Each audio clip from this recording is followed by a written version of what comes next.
आज हम आपको मिलाना चाहेंगे सूरतगढ़ के ऐसे किसान, बिजनेसमैन और ज़मीन से जुड़े हुए नेता, पूर्व विधायक गंगाजल मिल से, जिनके कुछ अनछुए पहलुओं से जिनसे चर्चा करेंगे। तो हम ले चलते हैं उनसे मिलाने के लिए पूर्व विधायक गंगाजल मिल साहब। नमस्कार मिल साहब। नमस्कार। आज हम आपसे जानना चाहेंगे भी, आपकी कर्मभूमि तो सूरतगढ़ है, पर आपकी जन्मभूमि कहाँ की है और आपकी प्रारंभिक जीवन के बारे में कुछ आप शहर के लोगों को बताओगे, जिनके बारे में लोगों को बहुत कम जानकारी है। मेरी कर्म भूमि सूरतगढ़ है और मेरी जन्मभूमि भी सूरतगढ़ तहसील के अंदर निर्वाणा गांव की है। और वहाँ पे जब नहर आई थी उस वक्त हमारे बुजुर्गों ने ज़मीन नहरी एरिया में ली थी और वहाँ पे कोई स्कूल नाम की चीज़ नहीं थी। नज़दीक मैंने बड़ी मुश्किल से पहली दूसरी क्लास पास करके और फिर प्राइवेट पढ़ गए।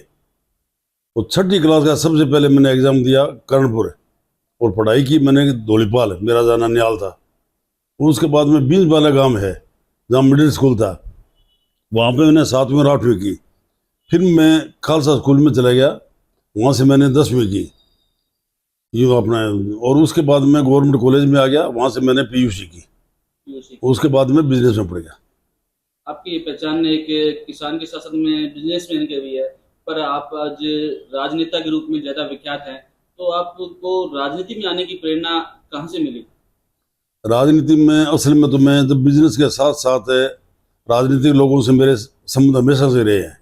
मैं हनुमानगढ़ जिले में ज़्यादा रहा हूँ और नौर बादरा, वहाँ से लेके नौर बादरा नेताओं की भूमि है और वहीं से मेरे को प्रेरणा मिली भी थोड़ा बहुत राजनीति में भी भाग लो और लोगों को प्रेरणा दो। जो ईमानदारी से काम कर रहे हो तो उसमें भी पहचान बढ़ाओ। तो वहाँ से मैंने, उस वक्त जिला गंगानगर होता था, तो गंगानगर के अंदर मैं पार्टी के अंदर मैंने काम किया पहले शुरुआत में। और मैं ब्लॉक अध्यक्ष, अपने वहाँ का जिला अध्यक्ष, उपाध्यक्ष बना और कोषाध्यक्ष भी बना। फिर हनुमानगढ़ जिला हो गया। फिर मैंने जिले में काम किया और साथ साथ मैंने व्यापार भी किया। और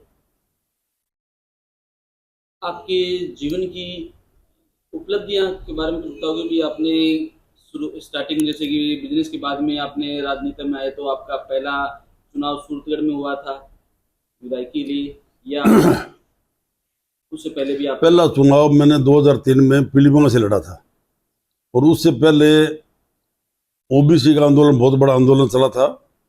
और उसमें देश के जो प्राइम मिनिस्टर थे अटल बिहारी वाजपेयी, उन्होंने ओबीसी को 27% मान्यता दी थी।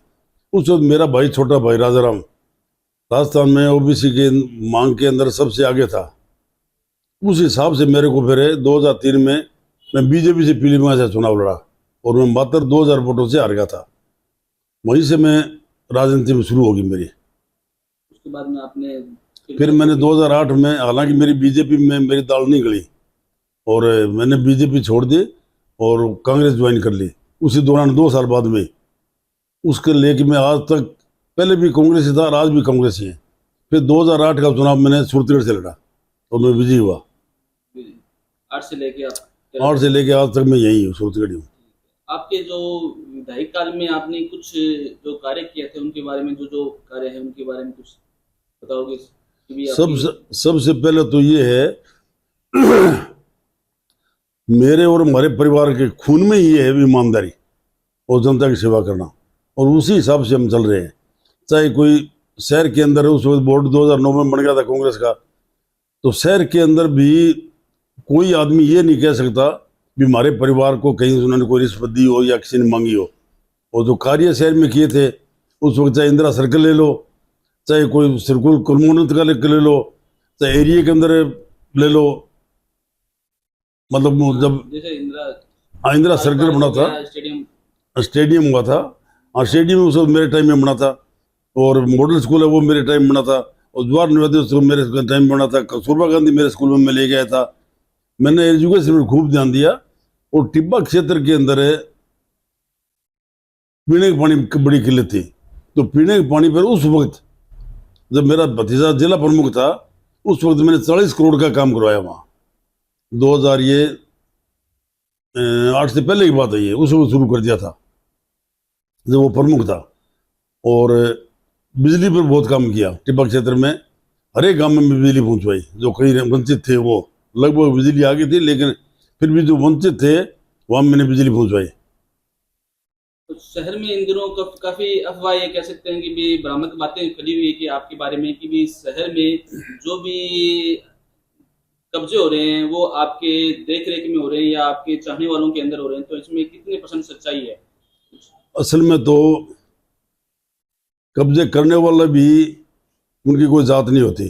यहाँ जब यहाँ सूरतगढ़ के अंदर है, यहाँ कब्जे के ऐसे परिवार बैठे हैं इतने धुरंधर है जो रातों रात में पूरे मतलब एरिया में कब्जा कर ले। हाँ, वैसे सूरतगढ़ को कब्जाधारी हाँ कब्जा, यहाँ एक्चुअली में क्या है, यहाँ टीसी की जमीन ज्यादा है और वो उनमें मतलब खादारी जमीन है नहीं, और लोग टीसी जमीन बेच देते हैं और कब्जा करवा देते हैं। हालांकि मैं तो 2 दफा यहाँ मैंने खिलाफ लिखा है लोगों के, मैं कलेक्टर साहब से मिला हूँ, वहाँ एप्लीकेशन देखे हैं भाई ये जो भी टीसी जमीन लोड करते हो इनको पूरी परख करके भी वाकई उसके पास जमीन है तो सही क्या, या वो खाली मतलब लोड करा के आगे मतलब पैसे बांट लेगा। लेकिन उसके अलावा भी यहाँ पे कब्जों की प्रवृत्ति मेरे से पहले से ही है। और सूरतगढ़ का मेरे ख्याल से तो 90% एरिया कब्जों में बसा हुआ है। बाहर गाँव जितने भी लोग हैं सब कब्जे में आके बैठ गए। ये जो बातें हैं सब झूठा है मतलब? ये तो उसकी तो एक वजह तो ये है भी मेरे विरुद्ध या बीजेपी का आजकल रोज एक कैंडिडेट तैयार होता है, तो वो क्या करे, ये अफवाह फैलाएगा। जबकि मेरे खिलाफ कोई बता दे आज तक एक भी रुपया हमारे परिवार, मेरा तो क्या मेरे परिवार में किसी ने भी कोई शिकायत कोई की हो भी हमारे से पैसे खा गया गंगाजल मिल का परिवार, या हमने किसी की मदद नहीं की हो। आज भी 20 सालों से जयपुर के अंदर हमारे परिवार के लोग रहते हैं, और जो भी कोई सूरतगढ़ से जिले से कोई जाता है उनकी सेवा करने में चाहे चाह पानी रोटी नहाना धोना रहना सब व्यवस्था करते हैं। इवन मतलब कोई बीमार भी होता है तो उसको भी हॉस्पिटल तक पहुंचा के आते हैं। ये हमारा हम धर्म समझते हैं। हमारे जो बड़े बड़े भाई साहब थे उन्होंने ये कहा था कि सबसे पहले तो जो भी कोई है उनको खाना खिलाओ, हम उसी पद्धति पर चल रहे हैं। और एक दूसरी भी एक अफवाह चल रही है कि भी जिस प्रकार नरेंद्र मोदी जी ने मीडिया को कंट्रोल कर रखा है उसी प्रकार शहर में मीडिया को आपने भी कंट्रोल करके आपके खिलाफ कोई भी कुछ भी छापने से पहले या छापता ही देखो नहीं है। जो मीडिया के लोग हैं वो बुद्धिजीवी लोग होते हैं, वो जो खाली जो मेरे पे चार्ज लगाने वाले हैं वो लोग तो है नहीं, उनकी पद्धति अलग है और मीडिया लोग जानते हैं। वो मीडिया वाले लोग आदमी चाल पहचान लेते हैं भी ये कैसा है कैसा नहीं। ठीक है, कई लोग प्रायोजित तरीके से खिलाफ तो कर देते हैं, लेकिन फिर भी मीडिया वाले जानते हैं अभी इस परिवार में ईमानदारी है, मतलब ये इसलिए वो मेरे से प्रेम भी रखते हैं। चाहे वो मेरे खिलाफ तो कहीं छापते हैं तब भी उनके मन से वो नहीं छाप सकते, वो किसी दबाव में छापते हैं। आपका कोई कंट्रोल नहीं है मीडिया पर, बस उनकी स्वतंत्रता है जितने भी मीडिया कर्मी हैं। कंट्रोल तो ऐसा है हो नहीं सकती, सब स्वतंत्र है। अपने मीडिया में क्या दबाव है, हाँ प्रेम भी भाव जरूर होता है और किसी से नाराजगी होती है तो भी वो जाने। जैसे नरेंद्र मोदी जी के खिलाफ है कि भी उनके खिलाफ कोई भी छापता है तो सबसे पहले वो उसी को बाहर कर देते हैं कि भी हाँ आपको क्यों छापे इस तरह की। नहीं, मैं तो सब इसे प्रेम करता हूँ, छाप देता है तब भी कहता हूँ भैया कोई बात नहीं, तेने छाप दिया, हो सकता है तेने किसी मजबूरी में छापा हो, और यदि मेरे हक में छाप दिया तो भी धन्यवाद तेरा।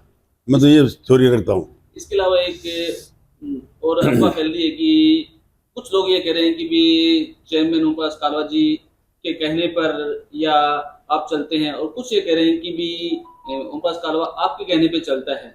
तो ये कितनी परसेंट सच्चाई है इसमें कि भी वो उनका डिसीजन और आपका डिसीजन सेम है या अलग अलग है? ऐसा है, कालवा जी मेरे से ज़्यादा पढ़े लिखे हैं और शहर में उनका मतलब लोगों से संपर्क भी है, व्यापारी टाइप आदमी भी है, मतलब वो मेरे से क्षमता में ज़्यादा हैं, कम नहीं है।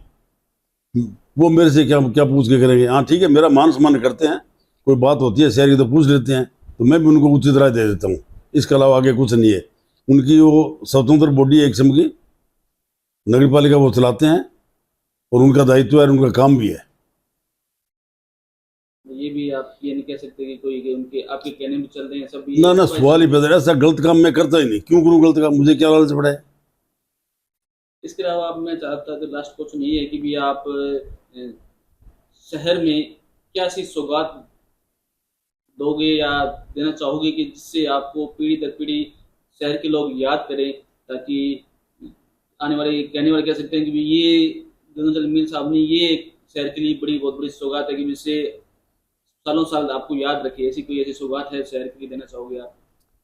शहर के लिए वैसे तो काफ़ी बड़ा शहर है, आजकल यहाँ एजुकेशन हब भी है, लेकिन जो बच्चे यहाँ पढ़ रहे हैं बाहर के, उन बच्चों में एक प्रवृत्ति आ गई नशे की, और शहर में नशा पहुंचाने वाले भी खूब हैं, लोग हैं, 2 नंबर का काम करते हैं, और पुलिस मुस्तैदी से काम करती भी है, लेकिन फिर भी कहीं ना कहीं लीकेज हो ही जाती है। तो सबसे पहला तो यहाँ आज एजुकेशन हब है, और लोगों में ये जागृति आनी चाहिए कि नशा बेचने वालों को किसी तरह अंकुश लगाए, क्योंकि पुलिस के गले के बस की बात नहीं होती है।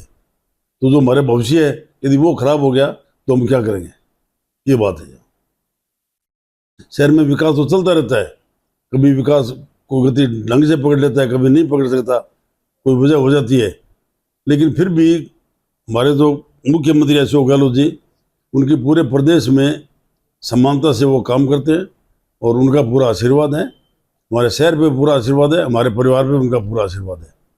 और हम रात और दिन सिवाय इसके हमारे को दिमाग में नहीं है भाई हम क्या करें क्या नहीं, हम तो जनता की सेवा ही करने में लगे रहते हैं और कर रहे हैं। सेवा भाव से आपको बिल्कुल ईमानदारी से सेवा करते हैं। याद रखा जाए कि भी आप फ्यूचर में कि भी एक ऐसा परिवार है जो लगातार शहर में सेवा भाव से रखता है। बिल्कुल सेवा भाव से काम करते हैं। गांव में हमारा स्कूल है, तो बिल्कुल मतलब हमने उसमें कम से कम जब से शुरू किया 20-22-25 करोड़ रुपए लगा दिए होंगे, लेकिन हमने आज तक उसके बैलेंस शीट नहीं बनाई भी क्या नफा है क्या नुकसान है, क्योंकि हमने उसको पैसे के लिए नहीं स्कूल खोला था। जयपुर के अंदर हमारा इंजीनियरिंग कॉलेज है जो आज प्रदेश के अंदर टॉप पे है वो, और हमने उसकी क्वालिटी कभी गिरने नहीं दी। आज बच्चे चला के जाते हैं SKIT में जाना है हमें, SKIT में स्वामी के स्वानंद इंस्टीट्यूट, तो मतलब उसका खाली नाम नहीं है, वहाँ उसमें पढ़ाई भी होती है और अनुशासन भी है, और हमारी सीटें सबसे पहले फुल हो जाती है वहाँ। आपको सेवा भाव से जाना जाए। बिल्कुल सेवा भाव, राजनीति के साथ साथ सेवा सबसे पहले हमारा ध्येय सेवा भाव है। हमारा बिजनेस है, संयुक्त परिवार है हमारा, और काम करने में हमारा कोई ऐसी बात नहीं है, हम तो जमीन से खड़े हुए हैं और आज जयपुर में जाके स्थापित हैं। तो ऐसे मतलब ठगी ठोरी मार के नहीं हुए, ईमानदारी से हुए हैं और ईमानदारी से काम किया है। आज जयपुर में अंदर हमारा नाम है। इसके साथ में धन्यवाद सर। धन्यवाद।